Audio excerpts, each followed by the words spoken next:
Good morning my dear students. हम लोग पढ़ रहे थे नमक। इसके जो रचनाकार हैं उनका नाम है रजिया सज्जाद ज़हीर। इनके विषय में हम लोग ऑलरेडी पढ़ चुके हैं।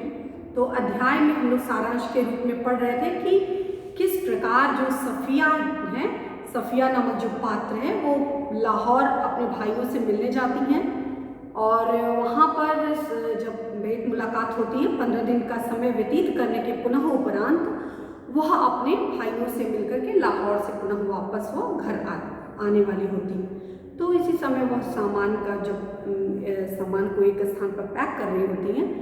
तो उसी समय वो अपने भाई से पूछती हैं कि क्या नमक हम ले जा सकते हैं, क्या नमक ले जाना नमक ले जाने में कोई किसी तरह का प्रतिबंध तो नहीं है। तो इसी सभी बातों को लेकर उनके और भाइयों में थोड़ी बहुत नोक झोंक हो जाती है। इसके बाद की जो स्टोरी है कि नमक ले जा पाती है या नहीं, उसको आज हम लोग पढ़ेंगे। तो आइए देखते हैं। अरे फिर वही कानून कानून कहे जाते हो। साफिया ने कहा कि बार बार आप एक ही बात कह रहे हो कि पकड़े जाओगे, मगर लोग जान जाएंगे तो चिद्दी चिद्दी सामान बिखेर देंगे, इधर उधर अगर कोई गलती से भी आ गया तो ये सारी बातें क्या है। मैं कानून भले ही कानून है, लेकिन मैं कोई छुपा के तो ले जाने की बात नहीं कर रही हूँ। मैं बता रही हूँ कि मैं दिखा के लेके जाऊँगी, जता के लेके जाऊँगी। क्या ले जाना है जो है, एक से नमक में ले जाना चाहती हूँ। तो इसमें कौन सा बड़ा गुनाह, तो ऐसा कुछ है नहीं। और क्या सब कानून हुकूमत के ही होते हैं। कहती है कि प्रश्न करते हैं कि क्या जितना भी कानून बना है, कायदे बने हैं, नियम बने हैं, अनुशासन बने, कि क्या सारे नियम कानून अनुशासन के ही, और जो शासन सत्ता यानी हुकूमत में जो है केवल उसी के कानून होते हैं। कुछ इंसानियत के भी, कुछ दया के भी कुछ कानून है कि नहीं।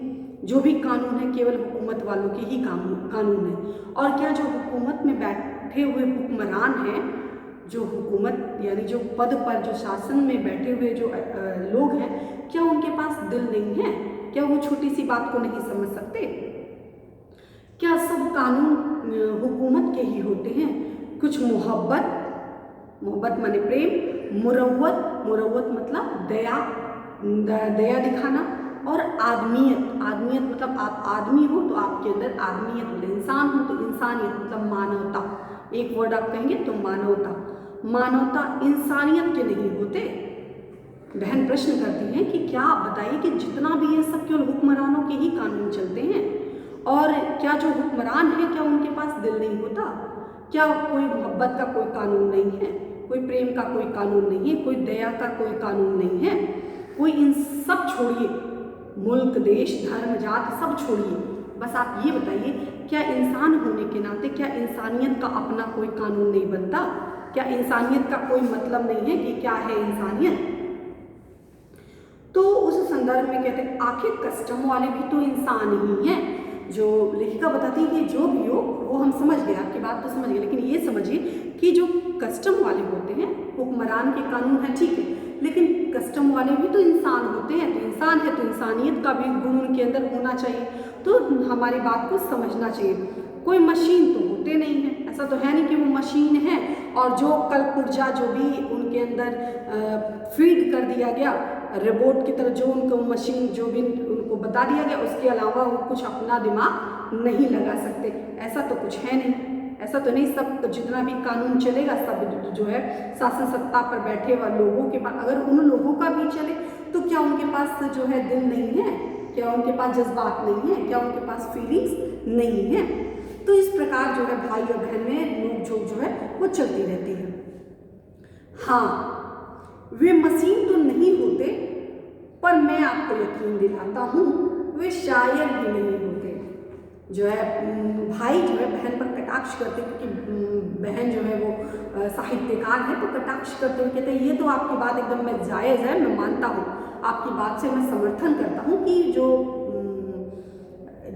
कस्टम वाले हैं, जो कानून वाले हैं, वो मशीन नहीं होती, ये मानता हूँ, लेकिन वह क्या है, वो इस तरह से जो होते हैं वो साहित्यकार भी नहीं होते। क्या नहीं है कि वह जो होते हैं मशीन तो वो नहीं होते हैं, मशीन तो नहीं होते, पर मैं यकीन दिलाता हूँ शायर भी नहीं होते। शायर मतलब कि कवि क्या है, जहाँ न पहुँचे रवि वहाँ पहुँचे कवि।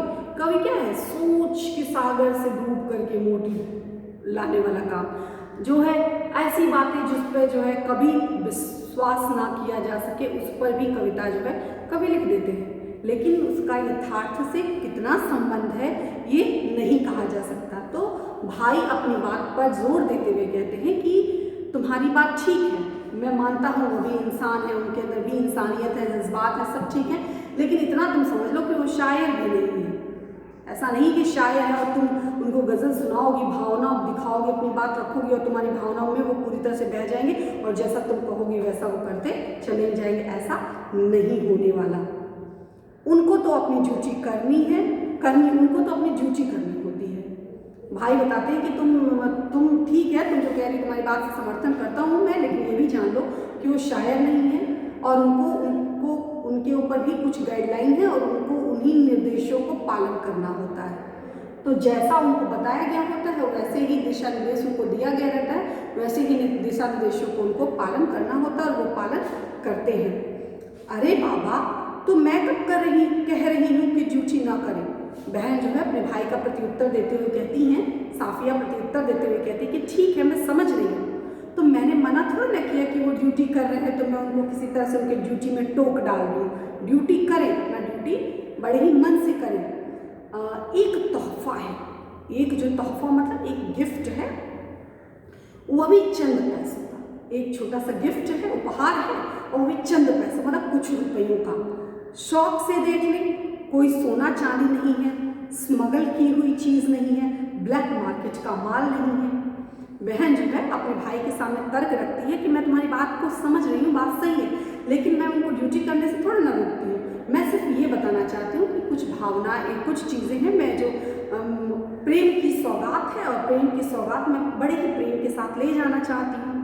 और प्रेम की सौगात प्रेम से ले जा रही तो कोई ऐसी बात तो ऐसी चीज़ तो कुछ है नहीं कि मैं चोरी की हुई कोई चीज़ ले जा रही हूँ, कोई स्मगलिंग की कोई चीज़ ले जा रही हूँ या कोई ऐसी चीज़ ले जा रही हूँ जो मतलब कि बहुत पैसे का है, छिपा करके ले जा रही हूँ, ऐसा कुछ तो है नहीं। तो इतनी भावना, इतना तो प्रेम एक दूसरे के प्रति होना चाहिए, एक दूसरे के रिश्ते का, एक देश का दूसरे देश से इतना प्रेम सम्मान, तो इतनी तो मुरव्वत मतलब वही इतना तो रिलैक्सेशन, इतना तो दया भाव तो रखना चाहिए एक दूसरे के प्रति। क्यों?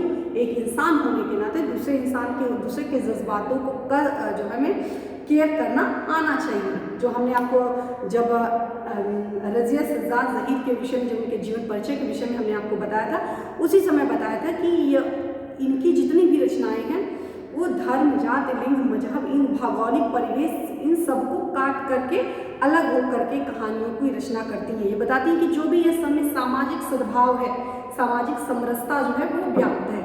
तो वही बताती है कि ठीक है, कानून है अपनी जगह मानती हूँ, ड्यूटी है अपनी जगह वो भी मानती हूँ, हर जगह का अपना दिशा निर्देश है वो भी सही है, लेकिन ऐसा क्या कि लोग इंसान हो करके लोग भूल जाएं कि हम इंसान हैं, एक दूसरे की भावना का जो कद्र करना वो भूल जाएं। तो इस संदर्भ में कहती है कि मैं कोई चोरी की हुई चीज़ तो ले नहीं जा रही हूँ, ब्लैक मार्केट का कोई चीज़ तो ले नहीं जा रही, सीधी सी बात है, मैं उसको ले जाना चाहती हूँ। अब आपसे कौन बहस करे? भाई जो है झुझला जाता है, भाई गुस्से में कहता है अब आपसे बहस करना बेकार है, बहस करना पूरी तरह से बेकार है। आप अदीब, ध्यान दीजिएगा, अदीब का मतलब क्या होता है? अदीब, अंडरलाइन कर लीजिएगा। अदीब का अर्थ होता है साहित्यकार। आप अदीब ठहरी, अदीब मतलब साहित्यकार ठहरी, और सभी अदीबों का दिमाग थोड़ा सा जरूर घुमा ही होता है। भाई जो है झुंझला करके कहते हैं कि आप लोग को समझाना बेकार है, आप तो साहित्यकार हैं, और जितने भी साहित्यकार होते कहीं ना कहीं थोड़े थोड़े दिमाग से क्या कहते हैं, दिमाग से पैदल होते हैं, थोड़े थोड़े पागल कहिए या दिमाग से थोड़े से सरफिरे होते हैं। सरफिरे का मतलब जो उनकी सोच होती है, उनकी जो पॉइंट ऑफ व्यू होता है, सोचने का जो नज़रिया होता है वो आम लोगों से अलग होता है। यही कारण है कि वो आपके सामने एक समाज के लिए एक आईना प्रस्तुत करते हैं। आप अपने मोटिवेशनल जो भी, चाहे पोइट्री हो, चाहे प्रोज हो, चाहे स्टोरी हो, चाहे ऐसे हो, उसके माध्यम से समाज को एक नया जो है मार्गदर्शन जो है वो करते हैं। तो वो तभी पॉसिबल है जब वो आपकी सोच से वो अलग अपनी सोच रखें। अदरवाइज उसी भेड़ चाल में वो भी शामिल हो जाएंगे तो फिर कोई मतलब नहीं रह जाए। तो वही भाई कहते आप तो अदीब ठहरी, और इसलिए मैं आपके साथ कुछ भी आपसे समझाने का मतलब है कि क्या कहते हैं, तुमसे लड़ने का मतलब दीवार में अपना ही सिर फोड़ना, तो उसी जैसा लगता है। और बदनामी जो, वैसे मैं आपको बता देता हूँ कि आप ले नहीं जा पाएंगे, बता दे रहा हूँ मैं पहले, आपको कोई ले जाने नहीं देगा और बदनामी होगी मुफ्त में, हम सबकी भी, मतलब आपकी भी बदनामी होगी, और भाई पुलिस अधिकारी है तो मैं भी, मेरे बारे में भी होगा, परिवार के बारे में, तो हम लोग की भी बदनामी होगी। आखिर आप कस्टम वाले को जानती ही कितना है? भाई बताते हैं कि तुम्हारी बात तो ठीक है, लेकिन अगर आप ले जाना चाहते हो तो ठीक है ले जाइए, लेकिन आपकी भी बदनामी होगी, हमारी भी बदनामी होगी, परिवार की भी बदनामी होगी। और आपको मैं बता देता हूँ, हर व्यक्ति जो होता है साहित्यकार, हर व्यक्ति शायर नहीं होता है। हर व्यक्ति के अंदर भावनाओं की कद्र करने की जो है वो मरवत वो जो है दिल का जो रिश्ता होता है वो उसको इतना ज़्यादा फॉलो नहीं करते। कस्टम वालों को आप जानते ही कितना है, आप पूरी तरह से कस्टम वालों से क्या है, अपरिचित है। उसने गुस्से से जवाब दिया कस्टम वालों, भाई बहन को गुस्सा आ गया, बहन ने गुस्से में आवेश में आकर के प्रत्युत्तर देते हुए कहती हैं, कस्टम वालों को जाने या न जाने पर हम इंसानों को थोड़ा सा जरूर जानते हैं। और रही बात दिमाग की, तो बात तो सो अगर सभी लोगों का दिमाग हम अदीबों की तरह घुमा हुआ होता तो दुनिया कुछ बेहतर की जगह और हो जाती भैया। तो भाई की बात बहन को चुभ गई थी, तो बहन ने कहा कि मैं तो ठीक है, मैं कस्टम वालों को ज़्यादा नहीं जानती, लेकिन मैं इतना जरूर जानती हूँ कि इंसान होने के नाते इंसानियत का गुण होना चाहिए, पहली बात। और दूसरी बात, जो तुम ये कह रहे हो कि साहित्यकारों का दिमाग, अदीबों का दिमाग थोड़ा घुमा हुआ होता है, तो वो तो ठीक है, सही बात है, लेकिन अगर ऐसा ही दिमाग सबका पूरी दुनिया का घूम जाए तो लोगों को सोचने का जो नज़रिया है वो पूरी तरह से बदल जाएगा, लोगों की सोच जो है वो बदल जाएगी। तो लोगों की जो सोच है वो पूरी तरह से क्या होगी, परिवर्तित हो जाएगी। तो उसी संदर्भ में आगे कहते हैं, और जो समाज है, जो लोगों को सोचने का तरीका है वो पूरी तरह से बदल जाएगा। मारे गुस्से से उसकी आंखों में आंसू बहने लगे थे और उसका भाई सिर हिलाकर चुप हो गया। भाई भी समझ में नहीं आ रहा था, बहन जो है बहुत भावुक हो गई थी, तो वो रोने लगी, उनकी आंखों से आंसू बहने लगे, तो वो बहुत ज़्यादा इमोशनल हो गई, सोचने लगी कि देखो मैं एक छोटी सी चीज़ में ले जाना चाहती हूँ और उसके लिए कितना जो है क्लेश हो रहा है, कितना लड़ाई झगड़ा हो रहा है, कितना तर्क वितर्क हो रहा है, और मेरी भावनाओं की जो है भाई कद्र नहीं कर रहा है। और भाई भी अपनी जगह पे ठीक है, क्योंकि हर जगह हर इस तरह से भावुक लोग नहीं होते, हर व्यक्ति दूसरे की भावनाओं की कद्र करता हो ऐसी जरूरी नहीं है। तो इसलिए भाई भी समझ नहीं पा रहा था कि मैं अपनी इस प्यारी बहन को कैसे समझाऊं कि हर व्यक्ति इस चीज़ को आसानी से नहीं समझेगा और नहीं मानेगा। अगले रोज 2 बजे के दिन उसे रवाना होना था। सुबह के लिए बहुत व्यस्त कार्यक्रम बन चुका था, इसलिए उसे सारी पैकिंग रात में ही करनी थी। कमरे का दरवाज़ा अंदर से बंद करके वह सामान बांधने लगी। इधर उधर फैली हुई चीज़ों को पैकिंग धीरे धीरे समेटते हुए सूटकेस और बिस्तर बंद में चली गई। सिर्फ 2 चीज़ें रह गई। एक तो छोटी सी टोकरी में जिसमें कीनू रखा हुआ था, एक छोटी सी टोकरी तो उसमें कीनू रखा हुआ था, और एक दोस्त का तोहफा। मतलब बताते कीनू के विषय में बताते कि कीनू जो है उसके किसी बहुत ही खास दोस्त ने दिया था, तो इसलिए उस तोहफे को वो ले जाना चाहती थी। तो एक टोकरी में रखा हुआ कीनू था। कीनू के विषय में बताते कि यह जो होता है संतरा और माल्टे, एक प्रकार का जो है उसी के शेप में जैसे जैसे संतरा होता है उसी जैसा होता है, तो संतरे और माल्टे को मिला करके पैदा किया हुआ एक फल है कीनू, जिसको बोलते हैं। कीनू आपने खाया होगा तो आप लोग कीनू से परिचित हैं। तो उसी के कहते हैं कि संतरा और माल्टे को मिला करके एक फल बनाया जाता है जिसका नाम है कि कीनू। तो कीनू जो था वो दिया गया, मेरे एक बहुत ही प्रिय मित्र ने मुझे दिया था, तो मैं उसको ले जाना चाहती थी। माल्टे की तरह रंगीन और मीठा और संतरे की तरह नाजुक, और दूसरी थी नमक की पुड़िया। अब जो साफिया, उनके सामने दो दृश्य थी, दो चीज़ें थी जो पैक करनी थी, एक तो कीनू और दूसरा था नमक की पुड़िया। तो इन दोनों को लेकर के जो है लेखिका सोच रही थी कि मैं क्या ले जाऊं, क्या छोड़ूं, कैसे पैक करूं, और सारी चीज़ें जो पहले डिस्कशन हो चुका था और सारी चीज़ों को पैक कर चुकी थी, सब कुछ सूटकेस में रख लिया, कुछ बिस्तर बंद में रख दिया, केवल यही दो चीज़ें जो है वो बची हुई थी। इन्हीं दो चीज़ों के विषय में जो है लेखिका सोच रही थी मैं किसको कैसे पैक करूँ। अब तक सफिया का गुस्सा उतर चुका था। उस समय तो साफिया आवेश में थी कि भाई से बोला कि ठीक है, अगर मेरी तरह सबका दिमाग घूम जाए तो दुनिया बदल जाएगी, लोगों की सोचने का तरीका बदल जाएगा, लोगों का विचार बदल जाएगा, लेकिन ऐसा कुछ होने वाला नहीं है। और फिर धीरे धीरे उसका जो गुस्सा जब धीरे धीरे डाउन हो गया, गुस्सा कम हो गया, तो ऐसे समय में भावना के स्थान पर बुद्धि धीरे धीरे उस पर हावी होने लगी। इस लाइन को अंडरलाइन कर लीजिए कि भावना के स्थान पर बुद्धि धीरे धीरे उस पर हावी होने लगी। पहले क्या था, पहले वो भावना में बह करके जो पहले का जो भाई से डिस्कशन हो रहा था, वो भावना में थी कि वह सिख बीबी के लिए, बहुत सिख बीबी से बड़े प्रेम से कहा था, खुद पूछा था तो उनके लिए ले जाना चाहती थी, तो भावना में बह करके सोच रही थी। फिर भावना के स्थान पर बुद्धि, अब उनको उनके मन में, उनके विचार में समझ में आने लगा कि बात सही है, तर्क करने लगी। अब वो भावना के स्थान पर बुद्धि से सोचने लगी। अभी तो भावना में बह करके वो प्रश्न जो भी तर्क वितर्क कर रही थी, अब वो भावना के स्थान पर वो बुद्धि से विचार करने लगी, सोचने लगी कि भाई की बात भी सही है, अगर मैं वहाँ तक ले गई, दिखा दिया लोगों को, और लोग कस्टम वालों को, और कस्टम वालों ने ले जाने से मना कर दिया, तब मैं क्या करूँगी। तो यह बहुत ही जो है विकट समस्या हमारे सामने हो जाएगी, और वहीं वो निकाल करके फेंक देंगे, तो मैं चाहकर भी फिर उसको नहीं ले जा पाऊँगी। तो धीरे धीरे तर्क जो है, भावना में बह करके जो फैसला ले रही थी, अब वो बुद्धि से इस चीज़ को सोचने लगी। नमक की पुड़िया ले तो जानी है, पर कैसे। सोचने लगी कि ले तो जाना है, बहुत ही प्रिय चीज़ है, तो मैं कैसे इसको ले करके जाऊँ। अच्छा, अगर इसे हाथ में ले ले और कस्टम वाले के सामने सबसे पहले ही इसको रख दे, तो कहते पहला थॉट मन में आए कि चलो ले जाते हैं और कस्टम वाले के सामने बता देंगे कि देखिए नमक है और हमको बहुत ही अजीज़ के लिए ले जाना है। तो उसके बाद एक पहला थॉट आया कि चलो हम लोग हम जो है नमक को दिखा करके ले जाएंगे। लेकिन अगर कस्टम वाले न जाने दे, तो फिर तुरंत एक दिमाग में फिर एक स्ट्राइक किया बात कि अगर मान लो नहीं ले जाने दिए, वही कहें नहीं स्टॉप, ये प्रतिबंधित है, आप नमक ले जा नहीं सकते, तो मजबूरी है, छोड़ देंगे, तो अब कोई ऑप्शन नहीं बचेगा, तो हमको छोड़ देना पड़ेगा। लेकिन फिर उस वायदे का क्या होगा जो हमने अपनी माँ से किया था।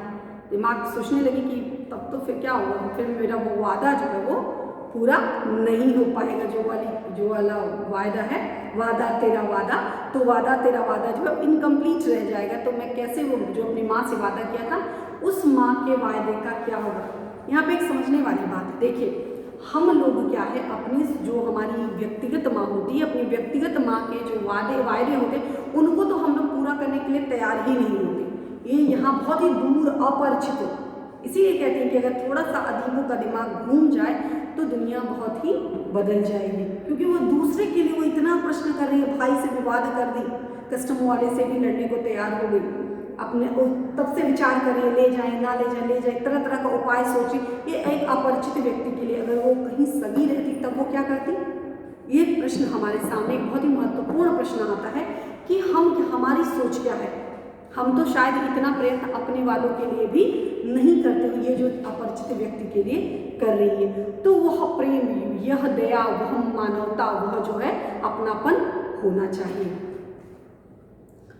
फिर क्या, एक तो वो हो गया कि दिखा करके ले जाएंगे, और फिर सोचते हैं कि अगर नहीं, और हम क्या है, हम अपने को सैयद कहते हैं कि सैयद जो है वो लोग वायदे के लिए प्रसिद्ध हैं कि जो वादा करते हैं उसको मरते दम तक वादा निभाते हैं। तो कहती हैं उस वायदे का क्या होगा जो हमने अपनी माँ से किया था, तो निस्संदेह वो वायदा पूरा नहीं हो पाएगा।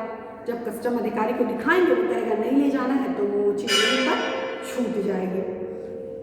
फिर वायदे करके झूठलाने के क्या मायने, तो फिर क्या अर्थ होता, तो वायदा करना ही नहीं चाहिए था। वादा किया फिर उसको झुठला देना पड़ेगा, इसका क्या अर्थ होगा। तो इसके आगे की जो स्टोरी हम लोग इसके बाद का जो है अध्ययन करेंगे। धन्यवाद।